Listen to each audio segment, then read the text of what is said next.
Assalamualaikum warahmatullahi wabarakatuh. Saya Khadijah Makarim. Teman-teman sekalian, topik kita kali ini adalah contoh grand theory.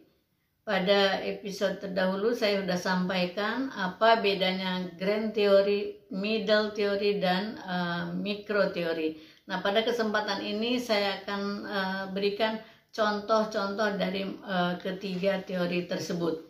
Nah, baik teman-teman sekalian, ini saya kasih contoh bagi teman-teman pemula ya yang akan menulis bab 2 yang masih bingung mana grand teorinya gitu ya, supaya jangan terbolak-balik.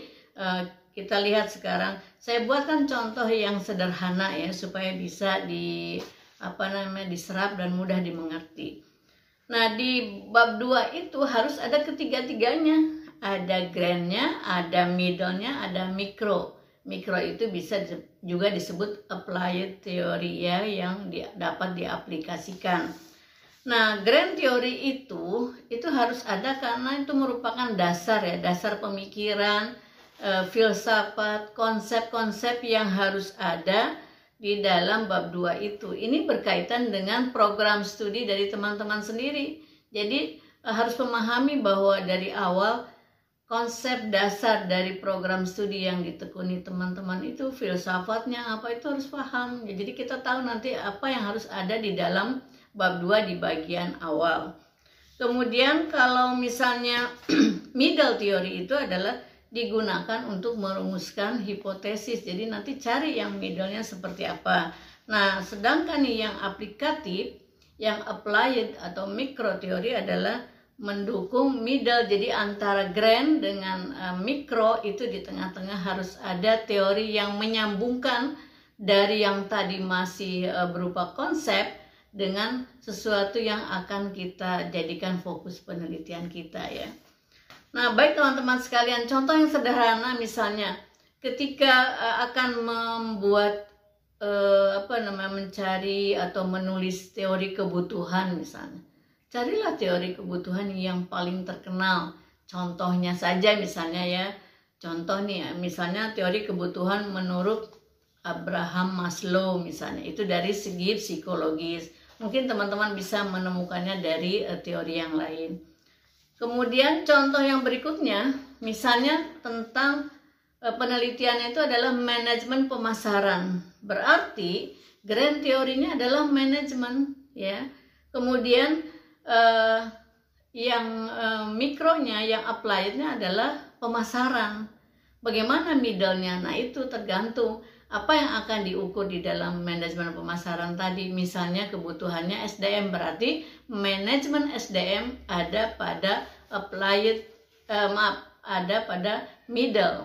Jadi grand-nya adalah teori manajemen, middle-nya misalnya manajemen SDM, kemudian mikronya adalah pemasaran. Ini contoh kalau teori pemasaran ya. Jadi kita cari tuh teori pemasaran yang untuk grand itu apa. Misalnya pemasaran menurut para ahli ya. Kemudian bagaimana ruang lingkup pemasaran dan sebagainya kita lihat secara konseptual sebagai grand teori. Nah, kalau mau gampangnya buat teman-teman yang pemula nih, kita ambil aja seperti saya selalu menyarankan 5W1H ya, 5W1H.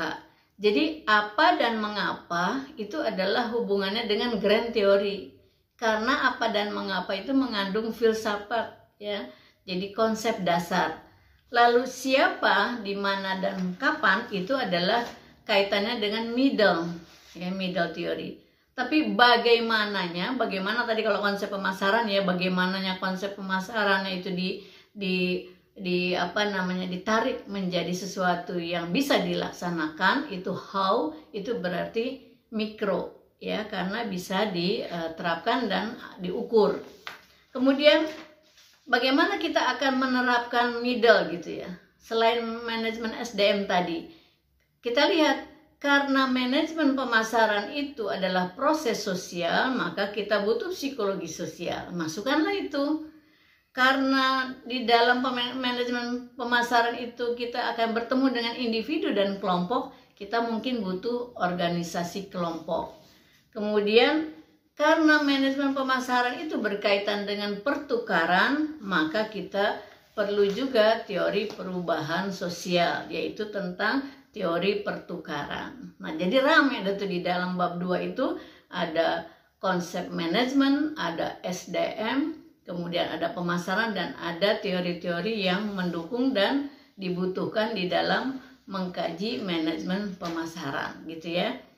Nah, jadi kalau disimpulkan, grand teorinya adalah manajemen, pemasaran itu adalah di mikro teorinya. Nah, baik teman-teman sekalian, contoh yang kedua sekarang ya, tentang kompetensi pendidik. Begitu juga kompetensi pendidik, jadi grand teorinya adalah kompetensi secara umum, kemudian applied-nya atau mikronya adalah pendidikan, ya, pendidik dan pendidikan. Kemudian nanti middle-nya apa yang dibutuhkan di situ. Jadi kaitannya kompetensi pendidikan apa, misalnya kompetensi pendidik usia dini, berarti middle-nya adalah perkembangan anak usia dini.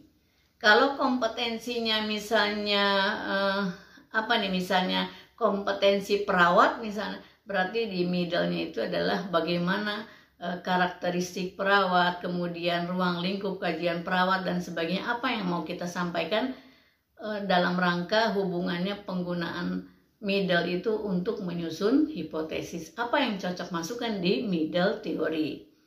Nah, baik teman-teman sekalian, kalau misalnya di dalam middle teori yang berkaitan dengan kompetensi, bisa juga dimasukkan konsep yang ada di dalam Undang-Undang Sistem Pendidikan Nasional tentang kompetensi, gitu, supaya lebih paham.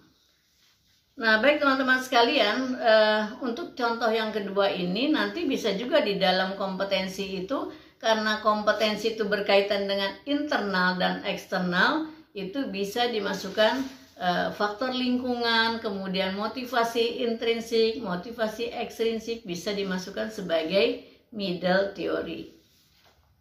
Nah, baik teman-teman sekalian, contoh yang berikutnya. Jadi kalau kita lihat ya, kalau misalnya di dalam kompetensi, ini kesimpulan yang contoh kedua, kalau misalnya kita akan meneliti tentang kompetensi, bisa juga masuk teori komunikasi, bisa komunikasi interpersonal ya, bisa juga ada persepsi, bisa juga teori-teori lain yang mendukung masuk di middle ya. Nah, bagaimana kalau misalnya mau menulisnya media pembelajaran? Ya, berarti grand teorinya media, kemudian dihubungkannya dengan apa? Kalau dihubungkannya dengan prestasi, berarti prestasi belajar sebagai mikro teori. Yang middle-nya apa? Yang middle-nya adalah teori belajar. Ya, jadi di dalam bab 2-nya berarti harus ada teori media sebagai grand, kemudian middle-nya adalah teori belajar, kemudian mikronya adalah prestasi belajar jika variabel Y-nya adalah prestasi belajar. Nah, contoh yang berikutnya, bagaimana kalau manajemen pendidikan? Ya, gampang. Grand teorinya manajemen, kemudian mikronya itu apa? Misalnya kaitannya dengan tadi kompetensi, kemudian berarti applied-nya, middle-nya itu adalah SDM, ya, SDM di dalam bidang pendidikan. Saya kira itu teman-teman sekalian, kalau kita lihat misalnya contoh-contoh tadi, kalau kita simpulkan, gampang aja. Kalau grand teori itu masih abstrak, berupa konsep, sedangkan kalau middle itu adalah dalam rangka mendefinisikan konsep untuk menyambung ya dari grand ke mikro. Jadi carilah pendukung-pendukung teori yang nanti supaya mempermudah teman-teman merumuskan hipotesis. Nah, kemudian yang applied-nya, yang mikronya itu apa gunanya?